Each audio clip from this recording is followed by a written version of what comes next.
بسم اللہ الرحمن. آج انشاءاللہ میں نساء شروع کر رہا ہوں. سورہ نساء کا پہلا رکوع اور چوتھے پارے کا 17واں رکوع آپ کے سامنے انشاءاللہ 12واں رکوع آپ کے سامنے پیش ہو انشاءاللہ چوتھے پارے کا اور سورہ نساء کا پہلا رکوع. حسب معمول سب سے پہلے اس کا لفظی ترجمہ مختصر گرامر کے ساتھ، پھر انشاءاللہ اس کی تفسیر. یہ صورت بھی بہت اہم ہے اور ہمارے گھریلو معاملات کے لیے بہت، یعنی اس میں بہت سارے احکام ہیں. سورہ آل عمران میں تو آپ نے دیکھا کہ جنگ و جدال کا ذکر، پھر عیسائی یہودیوں سے مناظرے کا تذکرہ زیادہ تھا. اس صورت میں آپس کے جو رہن سہن کے طریقے ہیں، یعنی جو ظلم معاشرے میں ہم ایک دوسرے پر کر رہے ہوتے ہیں، اس کو زیادہ ہائی لائٹ کیا. خاص طور پر خواتین پہ جو ظلم ہوتا تھا عرب معاشرے میں اور آج بھی ہوتا ہے، اس ظلم کی برائی کو اللہ نے اس میں بیان کیا اور اس میں خواتین کے حقوق بہت اہتمام سے بیان کی. اسی وجہ سے شاید اس صورت کا نام سورہ نساء ہے. نساء عربی میں عورتوں کو کہتے ہیں. اس کا واحد نہیں آتا. کچھ الفاظ ایسے ہوتے ہیں جن کا پلیورل ہی ہوتا ہے، سنگولر نہیں ہوتا. جیسے نیوز، انگلش میں ہے نا نیوز. اب نیوز کا سنگولر نیو نہیں ہوگا بلکہ نیوز ہی ہوگا، تو خبروں کو کہتے ہیں.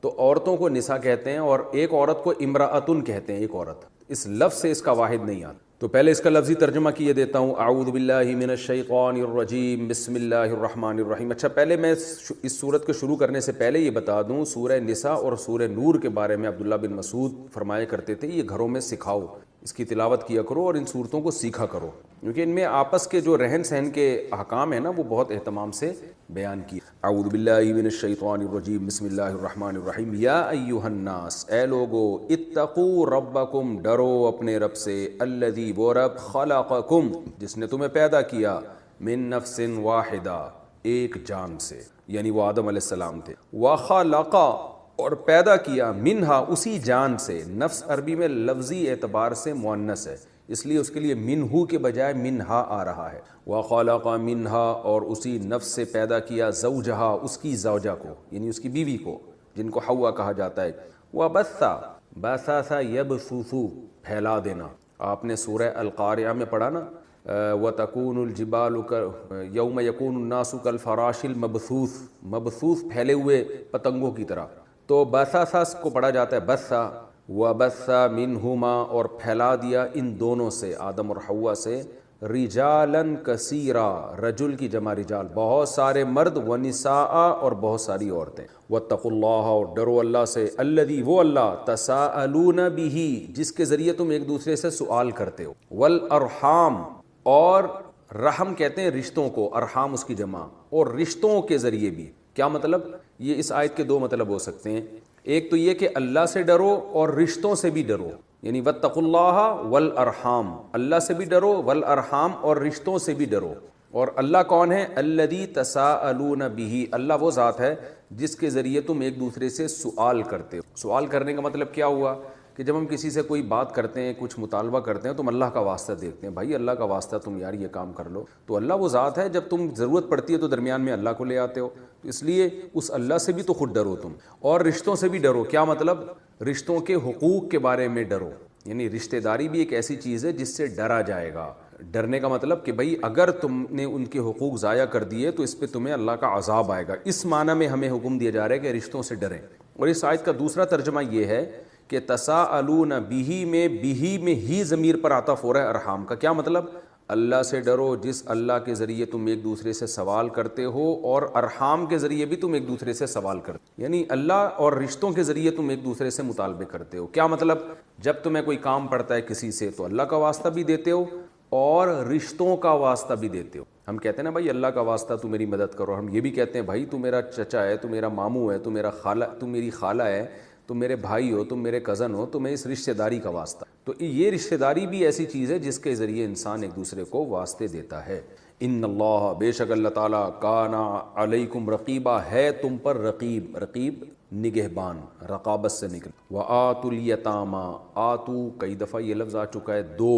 یتامہ یتیم کی جمع ہے. یتامہ، دے دیا کرو یتیموں کو، اموالہم، ان کے مال. ولا تتبدلوا، تتبدل تتکلفو کی طرح، تکلف یتکلفو، تبدل یتبدلو. اور آرڈر ہے لا تتبدلو، تبدیل مت کرو. تبدیل مت کرو الخبیث بالطیب، خبیث چیز کو پاکیزہ چیز کے بدلے میں تبدیل مت کرو. تفسیر میں انشاءاللہ بتاؤں گا کہ یعنی یتیم کا مال جب دیا کرو تو ایسا نہ ہو اچھا مال خود رکھ لیا اور خبیث مال اس کو دے دیا. پاکیزہ کو خبیث کے ذریعے چینج مت کیا کرو. وَلَا تَأْكُلُوا أَمْوَالَهُمْ اور مت کھاؤ یتیموں کے مال کو إِلَىٰ أَمْوَالِكُمْ اپنے مالوں سے مرج کر کے، ملا کے مت کھایا کرو. الا یعنی اپنے مالوں کی طرف ان کے مال کو مت کھاؤ. طرف کا کیا مطلب؟ اپنے مالوں سے ملا کے، مرج کر کے یتیم کا مال اپنے مال سے مکس کر کے ہڑپ نہ کیا کرو. انہو کانا بے شک ہے یہ بات حوباً کبیرہ بہت بڑا گناہ. حوب گناہ کو کہیے، بہت بڑا جرم ہے یہ. وَإِنْ خِفْتُمْ اور اگر تمہیں خوف ہو، خوفتم تھا اصل میں سمعتم کی طرح، سمعتم کی طرح خوفتم کو پڑھا جاتا ہے خفتم. وَإِنْ خِفْتُمْ اور اگر تمہیں خوف ہے، اللہ اصل میں تھا ان لا، اس بات کا خوف ہے کہ لا تقسطوا فی الیتامی کہ تم یتیموں کے ساتھ انصاف نہیں کرو گے. اقسط یقسط اقساطا انصاف کرنا، قرآن میں آتا ہے نا ان اللہ یحب المقسطین، اللہ انصاف کرنے والوں کو پسند کرتا ہے، باب افعال سے اکرم یکرم کی طرح. اگر تمہیں خوف ہے کہ تم یتیموں کے ساتھ انصاف نہیں کرو گے، فانکحوا تو نکاح کرو. فانکحوا اصل میں تھا فانکحوا، سوری فانکحوا اضربوا کی طرح، الف سائلنٹ ہو گیا، شروع میں فا ہے، فانکحوا ملا کے پڑھا جاتا ہے. فانکحوا تو نکاح کرو، ماں ان عورتوں سے طاب لکم جو تمہیں پسند آئیں. طاب یطیبو کا معنی یہ طیب سے نکلا ہے، پاکیزہ چیز کو بھی کہتے ہیں، اس چیز کو بھی کہتے ہیں جس کی طرف انسان کی رغبت ہو.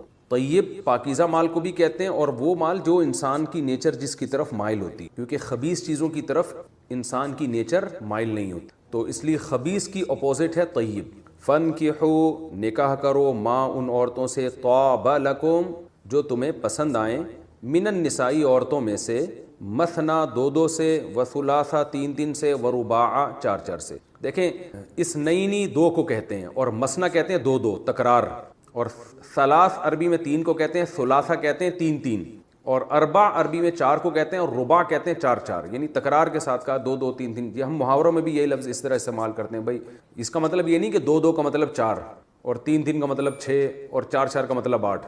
تو ایک صاحب کہنے لگے 17 عورتوں سے نکاح جائز ہے، دو دو تین تین اور چار چار ملا کے دیکھا جائے تو ٹوٹل 17 بن، یعنی 2 اور 2 4، 3 اور 3 6، 6 اور 4 10 ہو گئے، اور 4 4 8 یعنی 18. تو یہ غلط ترجمہ ہوگا. یہ محاوروں میں ہم کہتے ہیں بھائی تم جیسے کوئی چیز آپ کسی کو کھلا رہے ہو، یار 2 2 کھاؤ، 3 3 کھاؤ، 4 4 کھاؤ، مطلب یہ نہیں کہ، مطلب یہ ہوتا ہے یہ نہیں کہ 18 کھا جاؤ، مطلب یہ کہ 2 بھی کھا سکتے ہو، 3 بھی 4 بھی. تو یہ محاوروں میں اسی طرح یہ لفظ استعمال ہوتا ہے.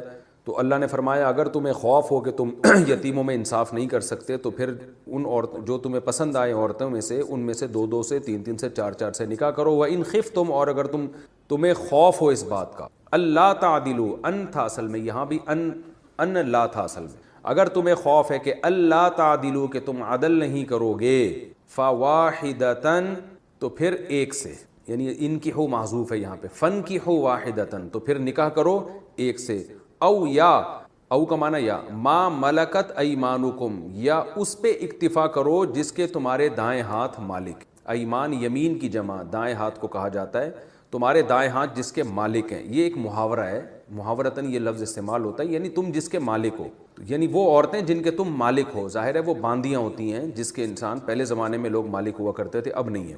او تفسیر میں اس کی ڈیٹیل انشاءاللہ بتاؤں گا. دوبارہ آیت کا ترجمہ، اگر تمہیں خوف ہے کہ تم عدل نہیں کر سکتے تو پھر ایک عورت سے نکاح کرو، یا یہاں پر آگے لفظ معذوف ہے اکتفو، اکتفا کرو، ما ملکت ایمانکم اس عورت پر جو جس کے تم مالک ہو، یعنی باندی پر اکتفا کرو، پھر نکاح ایک بھی نہ کرو. پھر ذالک ادنا یہ بات، یعنی ایک پر اکتفا کرنا یا صرف باندی پر اکتفا کرنا، ذالک یہ بات ادنا زیادہ قریب ہے. ادنا اصل میں تھا ادنو، دناوا یدنو، نصر ینصرو کی طرح، اس کا معنی ہوتا ہے قریب ہونا. سورہ نجم میں ہے نا ثم دنا فتدلا، دنا جبریل کے بارے میں آتا ہے، جبریل علیہ السلام نبی کے پاس آئے، ثم دنا پھر نبی کے قریب ہو گئے. تو دنا و یدنو، تو اس کا جیسے ضرب یضربو سے کمپیریٹیو ڈگری کیا آئے گی، اضربو دوسرے کے مقابلے میں زیادہ مارنے والا، تو ادنو دوسرے کے مقابلے میں زیادہ قریب، تو ادنو کو پڑھا جاتا ہے ادنا. تو اللہ فرماتے ہیں ذالک ادنا یہ کام، یعنی ایک بیوی رکھنا یا بیوی نہ ہو باندی پر اکتفا کرنا، یہ کام ادنا زیادہ قریب ہے. اللہ اصل میں تھا ان لا، تو زیادہ قریب ہے یہاں من محذوف ہے، من ان لا اس بات سے زیادہ قریب ہے. اتنی تفصیل میں آپ نہ بھی جائیں، اتنی گرامر میں آپ نہ جائیں، بس سرسری بھی اگر ذہن میں رکھ لیں تو کافی ہے کہ ادنا کمپیئر کرنے کے لیے آتا ہے. یہ بات زیادہ قریب ہے ان لا اس بات کے کہ لا تعولو کہ تم ظلم نہیں کرو گے. اعلی یعولو کا معنی نا انصافی کرنا بھی آتا ہے. اصل میں تعولو اولا یعولو نصر ینصرو کی طرح پڑھا جاتا ہے تعولو. ذالک ادنا یہ اس بات کے زیادہ قریب ہے کہ تم ظلم نہیں کرو، کیونکہ یہ تفسیر میں پھر انشاءاللہ اس کی ڈیٹیل بتاتا ہوں میں. وآتوا النساء اور دے دیا کرو عورتوں کو صدقاتہن ان کے مہر. ایک لفظ ہوتا ہے صدقہ، وہ تو صدقہ ہوتا ہے، ایک ہوتا ہے صدوقہ، یہ مہر کو کہا جاتا ہے، دال پہ پیش ہوتا ہے، اس کی جمع آتی ہے صدوقات. اور دے دیا کرو عورتوں کو صدقاتہن ان کے جو مہر ہیں، نحلتن نحل تحفے کو، گفٹ کو، ہدیہ کو نحلہ کہا جاتا ہے، یعنی گفٹ سمجھ کے دل کی خوشی سے. تو اس کا بامحاورہ ترجمہ ہوگا یعنی پینلٹی سمجھ کے نہ دیا کرو. دیکھیں ایک ٹیکس ہوتا ہے، ایک جرمانہ ہوتا ہے اور ایک گفٹ ہوتا ہے. گفٹ خوشی سے ہوتا ہے اور جرمانے اور ٹیکس نہ چاہتے ہوئے بھی لوگ دے رہے ہوتے ہیں، تبھی حکومت جبرن کاٹ رہی ہوتی ہے. تو نحلتن کا مطلب دل کی خوشی. اپنی بیوی، مراد عورتوں سے اپنی بیویاں ہیں، اپنی بیویوں کو مہر دے دیا کرو دل کی خوشی کے ساتھ. فَإِن طِبْنَ لَكُمْ پس اگر وہ دل کی خوشی سے تمہارے لیے راضی ہو جائیں. طبنا اصل میں تھا طیبنا، ضربنا کی طرح، ضربا ضربا ضربو، ضربت ضربتا ضربنا. تو طیبہ طیبہ طیبو، طیبت طیبتا طیبنا. طیبنا کا معنی، طیبہ کا معنی کیا ہے؟ طابہ، خوش ہونا، راضی ہونا، کسی سے پسند کرنا. اور طیبنا اگر وہ عورتیں پسند کریں، اگر وہ طیبنا کو پڑھا جاتا ہے طبنا، کیونکہ یا ہے نا درمیان میں حروف علت، میں نے بتایا تھا دائیں بائیں ہو جاتے ہیں وہ. فَإِن طِبْنَا اگر وہ عورتیں دل کی خوشی سے لکم تمہارے لیے راضی ہو جائیں، عن شیئن کسی بھی چیز پر، منہو اس مہر میں سے، نفسن، نفسن یہ نفس دل کو کہتے ہیں، یعنی یہ طبنا خوش ہو جائیں نفسن دل کے اعتبار سے. نفس انسانی جان کو بھی کہتے ہیں، انسانی روح کو بھی کہتے ہیں، دل کو بھی کہتے ہیں. تو اللہ فرماتے ہیں اگر وہ عورتیں تمہارے لیے راضی ہو جائیں، عن شیئن منہو اس مہر میں سے کسی بھی چیز پر، نفسن دل کی خوشی سے. راضی ہونے کا کیا مطلب؟ اگر وہ مہر کا کچھ حصہ تمہارے لیے چھوڑ دیں بعد میں کہ بھئی چلو ہم نے معاف کیا، آدھا یا پورا یا جتنا بھی، تو دل کی خوشی سے اگر یہ کام کر لیں. فَكُلُوهُ فا کا معنی تو، کلو کا معنی کھاؤ، ہو اس مہر کو، ہنیئن مریئا. ہنیئن مریئا ایک عرب میں نا یہ اسی طرح استعمال ہوتا ہے، اس کا معنی ہوتا ہے رج کے خوشی سے کھاؤ. جیسے جنت کے بارے میں قرآن میں آتا ہے کہ جنت میں ہنیم مریئا کھائیں گے لوگ. ہنیم مریئا کا مطلب رج کے کھائیں گے، خوش ہو کے کھائیں گے. ایک انسان خوراک کھاتا ہے ڈاکٹر کے مشورے پر، اور ایک ہوتا ہے رغبت سے. تو اللہ فرماتے ہیں فَكُلُوهُ اگر عورتیں تمہارے لیے دل کی خوشی سے اس مہر میں سے کچھ حصہ معاف کر دیں تو اس مہر کو کھاؤ تم ہنیم مریئا، رج کے کھاؤ، پھر اللہ کی طرف سے کوئی پابندی نہیں ہے. وَلَا تُؤْتُوا السُّفَهَاءَ آتا یوتی تان کا معنی دینا، اور مت دو سفہاء بے وقوفوں کو. سفیہ کہتے ہیں بے وقوف، نا سمجھ، اس کی جمع آتی ہے سفہاء. نہ دو بے وقوفوں کو اموالکم ان کے مال، بے وقوفوں کے سپرد ان کا مال مت کرو. التی وہ مال، جعل اللہ لکم قیاما. قیام کہتے ہیں ویسے تو قائم کی جمع قیام آتی ہے کھڑے ہونے کو، لیکن قیام کا مطلب جس سے ہماری زندگی قائم ہے، یہاں یہ مراد ہے. جعل اللہ لکم قیاما وہ مال کہ اللہ نے بنایا ہے، لکم اس مال کو تمہارے لیے، قیامن یعنی یوں سمجھیں کہ قائم ہونے کا ذریعہ. یعنی تم اگر دنیا میں قائم ہو، زندہ ہو، تمہاری زندگی صحیح گزر رہی ہے تو مال کی وجہ سے گزر رہی ہے. تو اتنی قیمتی چیز ہے مال، اس مال کو بے وقوفوں کے حوالے مت کیا کرو، چاہے وہ بے وقوفوں کا اپنا ہی مال کیوں نہ ہو. تفسیر میں اس کی ڈیٹیل میں بتاؤں گا انشاءاللہ. وَارْزُقُوهُمْ فِيهَا رَزَقَ يَرْزُقُ رزق دینا. ارزق نصر ینصرو کا امر آتا ہے انصر، تو ارزق رزق دو، اور ارزقو جمع کا صیغہ ہے اور الف سائلنٹ ہو گیا. ورزقو میں اصل میں تھا وارزقو، ورزقو اور کھلاؤ، ہم ان بے وقوفوں کو، فیہا اس مال میں سے، یعنی مال ان کے ہینڈ اوور کرنے کے بجائے اس مال میں سے ان کو کھلا دیا کرو. وکسوہم کسا یکسو اصل میں تھا کاساوا یکسوہو، اس کا معنی کپڑا پہنانا کسی کو. تو اکسو یہ امر کا صیغہ ہے انصر کی طرح. وکسوہم اور پہناؤ ان کو، یعنی اس مال میں سے ان کو کھلاؤ بھی اور پہناؤ بھی. وقولو اور کہا کرو ان سے، لہم ان سے، قولا معروفا معروف اچھی بات، اچھی بات ان سے کہا کرو. وابتلوا الیتاما ابتلا آزمائش کو کہتے ہیں، اصل میں تھا ابتلیو، اکتسبو کی طرح پڑھا جاتا ہے ابتلو. اور آزماتے رہو یتیموں کو، حتیٰ یہاں تک کہ اذا جب وہ بلغ النکاح نکاح کی عمر کو پہنچ، بلغا کا معنی پہنچنا، بلغ النکاح نکاح کی عمر کو پہنچ جائیں، تو پھر کیا ہوگا؟ فَإِنْ آنَسْتُمْ پس اگر تم محسوس کرو، انسیت سے نکلا ہے، آنستم اصل میں اکرمتم کی طرح ہے، انستم تھا اصل میں، تو فَإِنْ آنَسْتُمْ اگر تم محسوس کرو، منہم ان سے، رشدن سمجھداری، یعنی یتیم کو آزماتے رہو، جب دیکھو یتیم نکاح کی عمر کو پہنچ جائے تو پھر دیکھو کہ اگر تم میں ان میں سمجھداری محسوس ہو رہی ہے تو کیا کرو پھر؟ فَادْفَعُوا إِلَيْهِمْ أَمْوَالَهُمْ، دفع یدفعو کا معنی سپرد کر دینا، دفع کر دینا، تو دفع کرو یعنی سپرد کر دو، الیہم ان کی طرف، اموالہم ان کے مال کو، ولا تأکلوها اور مت کھاؤ ان کا مال، اسرافن حد سے تجاوز کر کے، وبدارن اور جلدی جلدی کر کے، بادر یبادر مبادرتن کا معنی جلدی کرنا، قاتل یقاتل مقاتلتن اور قتالن دونوں مصدر آتے ہیں، تو بادر یبادر مبادرتن اور بدارن دونوں مصدر آتے ہیں، بدار جلدی جلدی کرنا، ان کا مال مت کھاؤ حد سے تجاوز کر کے اور جلدی جلدی، ان یکبرو اس خوف سے کہ کہیں یہ بڑے ہو جائیں، ان یکبرو کا معنی، ان کا معنی اس یعنی یکبرو، کبورہ یکبرو کا معنی عمر میں بڑا ہونا، اس خوف سے ان کا مال حد سے تجاوز کر کے اور جلدی جلدی مت کھاؤ، یہاں ایک لفظ محذوف ہے، خوفا یا مخافتا ان یکبرو، ان یکبرو اس خوف سے کہ وہ بڑے نہ ہو جائیں کہیں، تو یہ لفظ محذوف ہے، بعض چیزیں بالکل واضح ہوتی ہیں تو قرآن ان کو حذف کر دیتا ہے، ہم عام محاوروں میں بھی دیکھتے ہیں کہ لفظ جب واضح ہوتا ہے تو ہم ان شارٹ بات کرتے ہیں، تو قرآن بھی ان شارٹ بات کر رہا ہے کہ ان کے مال کو جلدی جلدی اور حد سے تجاوز کر کے مت کھاؤ، اس خوف سے کہ کہیں یہ بڑے ہو جائیں، بڑے ہو جائیں گے تو ظاہر ہے پیسے مانگیں گے پھر، ومن کان غنیا اور جو شخص مالدار ہو، فلیستعفف اصل میں تھا لیستعفف، لیستخرج کی طرح، عفت سے رہنا، پاک دامنی کے ساتھ رہنا، اپنے دامن کو بچانا، جو مالدار آدمی اسے چاہیے کہ اپنے دامن کو بچائے، کیا مطلب؟ اس یتیم کے مال میں سے بالکل بھی نہ کھائے، ومن کان فقیرن اور جو بندہ فقیر ہو، یعنی یتیم کو پالنے والا جو آدمی فقیر ہو، خود غریب ہے، فلیأکل بالمعروف تو اسے چاہیے کہ بھلے طریقے سے کھائے، عرف کے مطابق، اس کی تفصیل میں انشاءاللہ تفسیر میں بیان کروں، فَإِذَا دَفَعْتُمْ إِلَيْهِمْ أَمْوَالَهُمْ پس جب تم سپرد کرو ان یتیموں کے، سپرد کرو اموالہم ان کے مال کو، فَأَشْهِدُوا عَلَيْهِمْ اشہد یشہد اشہادن کا معنی گواہ بنانا، شہید یشہد شہادتن کا معنی گواہی دینا، اور باب افعال میں جب یہ جائے گا تو گواہ بنانا، فَأَشْهِدُوا عَلَيْهِمْ تو ان پر گواہ بنا دیا، گواہوں کو بتا دو بھئی ہم ان کو ان کا مال حوالے کرنے، وَكَفَى بِاللَّهِ اور کافی ہے اللہ تعالی، حسیباً ازروع حساب لیں، اصل حساب تو اللہ لے گا، لِلرِّجَالِ نَصِيبٌ لِلرِّجَال مردوں کے لیے، نصیب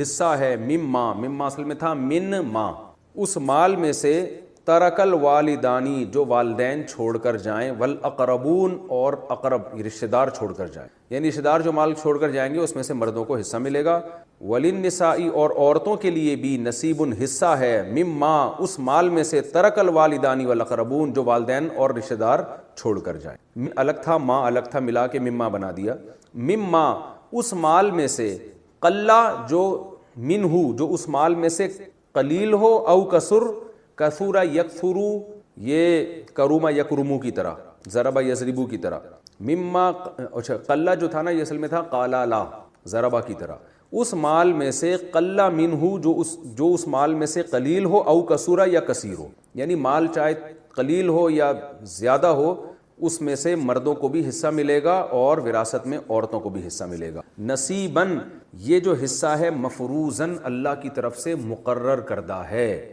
فرض یفرض فرضاً کا معنی مقرر کرنا، اور مفروض وہ چیز جو مقرر ہو جائے، یعنی یہ حصہ جو مردوں اور عورتوں کو ملے گا اس میں تمہاری اپنی رائے کا دخل نہیں ہے بلکہ یہ اللہ کی طرف سے متعین کردہ ہے، وَإِذَا حَضَرَ الْقِسْمَةَ اور جب حاضر ہوں، حضر یحضر حضوراً کا معنی حاضر ہونا، جب حاضر ہوں، قسمہ تقسیم کو کہتے ہیں، جب تقسیم کے عمل میں حاضر ہو جائیں، یعنی جب مال تقسیم ہو رہا ہو تو جب حاضر ہو جائے اس میں اولو القربا رشتہ دار لوگ، والیتاما اور یتیم لوگ، والمساکین اور مسکین لوگ، فرزقوہم منہ تو اس مال میں سے ان کو بھی رزق دو، رزق یرزقو کا معنی یعنی ان کو بھی کچھ دو اس میں سے، وقولوا لہم اور کہو ان سے، قولا معروفا اچھی، تفسیر میں انشاءاللہ اس کی ڈیٹیل آئے گی، وَلْيَخْشَ الَّذِينَ وَلْيَخْشَ اصل میں تھا لیخشا، وَلِيَخْشَ خشیہ یخشا سمیع یسمع کی طرح خوف زدہ ہونا، تو لی یخشا چاہیے کہ خوف زدہ ہوں، اور واو کے ساتھ ملا کے پڑھیں گے تو ولی یخشا،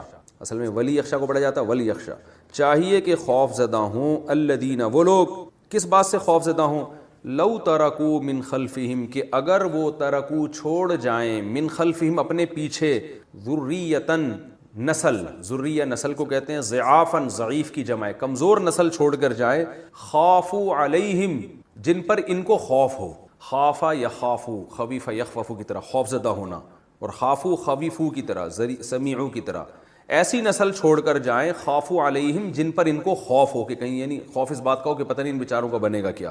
تو جو لوگ جن کو یہ ہو کہ اگر آج ہم مر جاتے ہیں تو ہم اپنے پیچھے ایسی اولاد چھوڑ کر جا رہے ہیں جن پر ہمیں خطرہ ہے، تو ایسے لوگوں کو چاہیے کہ وہ ڈریں۔ کس بات سے ڈریں یہ تفصیل میں انشاءاللہ تفصیل میں بتاؤں گا، قرآن ان شارٹ بات کرتا ہے نا، تو ایسے لوگوں کو چاہیے کہ وہ خود بھی ڈریں۔ کیا مطلب؟ دوسروں کے بچوں پہ ظلم کرنے سے ڈریں، وہ یہ کل ان کے بچوں کے ساتھ بھی ہو سکتا ہے۔ اللہ فرماتے ہیں فَلْيَتَّقُوا اللَّهَ، پس ان لوگوں کو چاہیے، لیتقوا تھا اصل میں لیتقوا، تو ملا کے فَلْيَتَّقُوا پڑھا جاتا ہے، تو چاہیے کہ یہ اللہ سے ڈریں، وَلْيَقُولُوا اور انہیں چاہیے کہ وہ کہیں، لیقولوا تھا اصل میں، انہیں چاہیے کہ یہ کہیں قولاً سدیدہ درست بات کہا کریں، یہ سدید درست کو کہتے ہیں۔ ان الذین بے شک وہ لوگ یأکلون جو کھاتے ہیں اموال الیتامی ظلماً یتیموں کا مال ظلم کرتے ہوئے کھاتے ہیں، انما تو صرف یہ لوگ یأکلون کھا رہے ہیں فی بطونہم اپنے پیٹوں میں، بطن پیٹ کو، بطون اس کی جمع، نارا آگ کھا رہے ہیں، وَسَيَصْلَوْنَ صَلِيَ یصلا سمیع یسمعو کی طرح، اصل میں صلیہ یصلیو تھا، اس کا معنی ہوتا ہے آگ میں داخل ہونا، وَسَيَصْلَوْنَ عن قریب یہ لوگ داخل ہوں گے سعیرہ بھڑکتی ہوئی آگ میں، سعیر بھڑکتی ہوئی آگ کو کہا جاتا ہے۔ یہ تو سورہ نساء کے پہلے رکوع کا لفظی ترجمہ ہو گیا، ترجمے سے ہی آپ کو اندازہ ہو گیا ہوگا یہ ہمارے معاشرے کے لیے کتنا اہم رکوع ہے، اور یہ آیتیں اس وقت نازل ہو رہی ہیں جب یتیموں کے، عورتوں کے حقوق کا کوئی قائل ہی نہیں تھا۔ تو اس رکوع میں اللہ تعالیٰ نے جو حکام دیے ہیں، میں ترجمے کے ساتھ ساتھ ہی اس کی تفسیر کرتا ہوں۔ اس سورت کو سب سے پہلے اللہ نے شروع کیا یا ایھا الناس اتقوا ربکم، اے لوگو اللہ سے ڈرو، کیونکہ آگے بہت سارے حکام آئیں گے۔ عدالت یا ملکی قانون ہر حکم پہ عمل نہیں کرا سکتا، عدالت سے چھپنا ممکن ہے، عدالت خود جج بعض دفعہ بگ جاتے ہیں، تو کبھی بھی دنیا میں انصاف اور انسانیت کے حقوق اللہ کے خوف کے بغیر ادا نہیں کیے۔ جو قوم یہ دعویٰ کرتی ہے کہ ہمارے معاشرے میں سب کے حقوق ادا ہو رہے ہیں جبکہ وہ اللہ کو نہیں بھی مانتے، تو وہ غلط کہہ رہے ہیں۔ آپ اس معاشرے کی گہرائی میں گھسیں گے تو آپ کو پتہ چلے گا یہاں جو ظلم ہوتا ہے وہ بہت خطرناک نوعیت کا ہوتا ہے اور ظلم ٹریس نہیں ہو پاتا۔ تو اس لیے اللہ نے کہا کہ اپنے رب سے ڈرو، تو رب سے ڈریں گے تو پھر آگے اللہ کے حکام جو اللہ نے یتیموں کے بارے میں، کمزوروں کے بارے میں، عورتوں کے بارے میں، اور جو بھی اللہ نے حکام دیے اس کو ہم فالو کریں گے، کیونکہ ہمیں پتہ ہے کہ عدالت نہ بھی پوچھے کل قیامت میں اللہ ہم سے سوال کرے۔ یا ایھا الناس اے لوگو اتقوا ربکم ڈرو اپنے رب سے، الذی وہ رب خلقکم من نفس واحدہ جس نے تمہیں ایک جان یعنی آدم سے پیدا کیا، وخلق منہا زوجہا اور اسی آدم سے اس کی بیوی کو بنایا، اور پھر دونوں کے ملاپ سے بث منہما رجالا کثیرا ونساء پوری دنیا کو مردوں اور عورتوں سے بھر۔ تو اللہ نے اس صورت میں سب سے پہلے انسانیت کا جو آپس میں رشتہ ہے اس کو بیان کیا ہے کہ ہم سب ایک باپ کی اولاد ہیں، حتیٰ کہ ان کی زوجہ کو بھی انہی کی باڈی سے بنایا تاکہ سارے انسان ایک اصل پہ جمع ہو جائیں، ایک اکائی پہ جمع ہو جائیں سارے انسان جا۔ تو یہ اللہ نے اپنی جو صفت بیان کی ہے کہ میں نے ایک آدم سے سب کو بنایا، اس اللہ سے ڈرو۔ تو اصل میں چونکہ اس میں رشتہ داروں کے حقوق بھی صورت میں بیان ہو رہے ہیں نا، تو اللہ نے سب سے پہلے اپنی صفت میں یہ بیان کر دیا کہ انسانوں کو میں نے الگ الگ نہیں پیدا کیا بلکہ یہ ایک جان سے ہیں، تو سب کے آپس میں ریلیشن ہے، تو جس کا جتنا قریبی ریلیشن ہوگا اس کا حق اتنا ہی زیادہ ہوگا۔ تو اس رب سے ڈرو جس نے یہ ریلیشن کو، رشتہ داروں کو بنایا ہے۔ واتقوا اللہ الذی اور اس اللہ سے ڈرو تساءلون بہ جس کے تم ایک دوسرے کو واسطے دیا کرتے ہو، اور ارحام اور رشتہ داری کے بھی واسطے دیتے ہو۔ تو آگے رشتہ داری کے حقوق بیان ہوں گے، تو اس میں رشتہ داروں کے حقوق میں اللہ سے ڈرو، کیونکہ رشتہ داری بڑی قیمتی چیز ہے، جیسے کہ اللہ کی ذات قیمتی ہے۔ جب پھنستے ہو تو پھر اللہ کے واسطے دیتے ہو، ویسے اللہ کو نہیں مانتے تم، اور جب اپنے مطلب کی بات آتی ہے تو رشتوں کے بھی واسطے دیتے ہو۔ آپ دیکھیں نا کیسی کیسی لڑائیاں ہوتی ہیں گھر میں، تو ویسے تو مانتے ہی نہیں کبھی، لیکن جہاں کوئی کسی پہ ظلم کرتا ہے تو پھر رشتوں کے واسطے دینا شروع کرتے ہیں۔ باپ بیٹے کو کہتا ہے تو میری اولاد نہیں ہے، تو کیسے بات کر رہا ہے مجھ سے؟ بیوی شوہر کو کہتی ہے میں آپ کی وائف ہوں، شوہر بیوی کو تانے دے دے میں تمہارا شوہر ہوں، تمیز سے بات کرو۔ ساس بہو کو، بہو ساس کو، اور چچا بھتیجے کو اور بھتیجا چچا کو، یہ سب جب پھڈے ہوتے ہیں تو پھر ریلیشن کے واسطے دیے جاتے ہیں، ورنہ پوچھتے ہی نہیں ایک دوسرے۔ تو اللہ نے فرمایا ان اللہ کان علیکم رقیبا، بے شک اللہ تمہارا نگہبان ہے، ایک ایک چیز کو دیکھ رہا۔ اب آگے اللہ نے احکام شروع کیے۔ سب سے پہلا حکم بیان کیا یتیموں کے بارے میں، وآتوا الیتامی اموالہم، یتیموں کو ان کا مال دے دیا۔ یاد رکھیں قرآن مجید میں جب بھی یتیم کی بات آتی ہے نا، تو ہمارے ہاں معاشرے میں لوگ سمجھتے ہیں کہ عیدی سینٹر سے کسی یتیم بچے کے چپل چرانا یہ ظلم ہے۔ یہ مطلب نہیں ہے، یہ بھی ظلم ہے۔ عرب میں جو یتیم پہ ظلم ہوتا تھا، وہ ظلم آج بھی ہمارے معاشرے میں ہو رہا ہے۔ وہ ظلم کیا ہوتا تھا کہ جب باپ کی ڈیتھ ہوتی تھی تو بڑا بھائی اپنے نابالغ بھائیوں اور نابالغ بہنوں کے مال کو ہڑپ کر جاتا، اور یہ آج بھی بہت ہو رہا ہے معاشرے میں۔ تو قرآن اس ظلم سے روک رہا ہے، کیونکہ آگے وراثت کے حکام میں وراثت کے مال زیادہ تر کھایا کرتے تھے بڑے چھوٹوں کے۔ اگر ایک شخص کا انتقال ہوا اور اس کی اولاد میں نابالغ بیٹے اور نابالغ بیٹیاں ہیں، تو اس کے جو بھائی ہیں یعنی ان بچوں کے چاچا اور تایا وہ کھا جاتے تھے، اور وہ آج بھی کھا رہے ہیں کہ چھوٹے چھوٹے بچے ہیں، آپ کے بھائی کی ڈیتھ ہو گئی تو آپ نے سارا مال پی گیا، کاروبار میں لگایا، خوب کھا رہے ہیں، کما رہے ہیں، اور بچوں کو عید بقرعید پہ آپ کپڑے بنا کے اور قربانی کا گوشت ان کے گھر بیچ کے ان کو خوش کر رہے ہیں۔ تو یہ ظلم آج بھی ہو رہا ہے، پہلے بھی تھا۔ تو اس ظلم سے قرآن روک رہا ہے کہ یتیموں کا مال مت کھایا کرو، ولا تتبدلوا الخبیث بالطیب، اور چونکہ رشتہ داروں کا مال الگ نہیں ہوتا، سب ایک ساتھ مکس ہوئے ہوتے ہیں، تو بعض دفعہ یہ ظلم بھی ہوتا تھا کہ ٹھیک ہے بھائی تمہیں ہم مکس مال میں سے تمہارا حصہ الگ کر کے دے رہے ہیں، تو جو سڑا ہوا مال ہوتا تھا اس کو پکڑا دو، اچھا خود رکھ لو۔ یہ بھی ہوتا ہے آج معاشرے میں۔ تو اکثر ہم نے دیکھا ہے بڑا بھائی کیا کر رہا ہے، بھائی ایک دکان جو مہنگی دکان ہے، دو دکانیں ڈیوائیڈ ہو رہی ہیں، تو مہنگی والی خود رکھ لی اور سستی والی چھوٹے بھائی کو یا چھوٹی بہن کو دی۔ تو اس لیے اللہ نے فرمایا ولا تتبدلوا الخبیث بالطیب، خبیث کو پاکیزہ کے ذریعے میں چینج مت کرو کہ ادھر کڑوا جا رہا ہے اور میٹھا میٹھا سارا ادھر آ رہا ہے۔ تو ڈیوائیڈ بھی کرو انصاف کے ساتھ، اس کا مال اس کو دو بھی انصاف کے ساتھ، اور اس میں اپنے مفاد کی وجہ سے اس کا نقصان مت کرو۔ ولا تاکلوا اموالہم الی اموالکم، اور ان کے مال کو اپنے مال کے ساتھ مکس کر کے بھی مت کھاؤ۔ یہ بھی ہوتا تھا کہ بعض دفعہ یہ ہوتا ہے، آپ جب اللہ کی آیات نازل ہوئیں آپ ڈر گئے، آپ نے کہا بھائی چھوٹا بھائی ہے یا بھتیجا ہے یا بھتیجی ہے، اس کا مال تو چچا کھا نہیں سکتا۔ اب کیا ہے کہ بھائی ایک گھر میں جوائنٹ فیملیاں پہلے زیادہ تر ہوا کرتی تھی، بھائی سب کا مال ایک ہی گھر میں ہے تو سب کچھ مشترک کھا رہے ہیں، تو بھائی ٹھیک ہے ایک گھر میں راشن آئے گا سب کے مشترک مال سے، اسی میں سے بچے بھی کھائیں گے بڑے بھی کھائیں گے، تو وہ اپنے حصے کا کھا لیں گے، ہم اپنے حصے کا کھا لیں گے۔ لیکن وہ مرج کر کے نا پھر حساب رکھنا مشکل ہوتا ہے، تو اس میں بعض دفعہ لوگ کیا کرتے تھے کہ مکس کر کے زیادہ کھا لیا کرتے تھے بڑے لوگ۔ جیسے ایک زرعی زمین ہے فرض کریں، مشترک ہے چچا اور نابالغ بھتیجے میں، تو یہ مکس مال ہے نا، 50% کے چاچا مالک ہیں، 50% کا نابالغ بھتیجا مالک، باپ کے مرنے کے بعد وہ بھتیجے اور بھتیجیاں کا ہو گیا اس میں حصہ۔ اب مشترک فصل آ رہی ہے، کٹائی ہو رہی ہے، تو مکس ہو رہا ہے مال، اور کھانا بھی گھر میں اس کو بیچ کے ایک ہی جگہ پک رہا ہے۔ اب بڑا جو ہے نا وہ تو پھوڑتا جا رہا ہے بیٹھ کے، اپنے مہمانوں کو بھی کھلا رہا ہے، خود بھی کھا رہا ہے اور ہدیے نذرانے بھی دے رہا ہے۔ چھوٹے بچے بیچارے وہ آدھی روٹی کھا لیں گے اور کیا ہوگا۔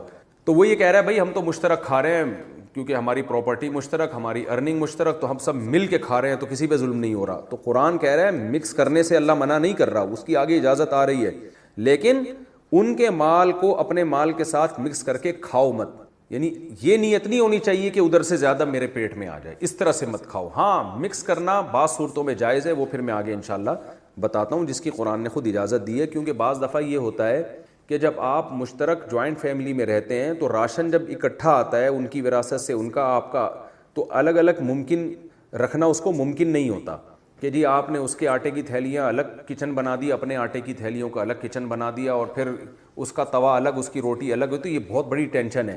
تو ایسی صورت میں قرآن نے اجازت دی ہے کہ یتیم کا مال اپنے مال کے ساتھ آپ مکس کر سکتے ہیں، لیکن ظلم کی نیت نہ ہو، اور اس میں اس بات کا خیال کیا جائے کہ ایسا نہ ہو کہ زیادہ آپ ہڑپ کر لیں اور اس کا مال کم ہو جائے۔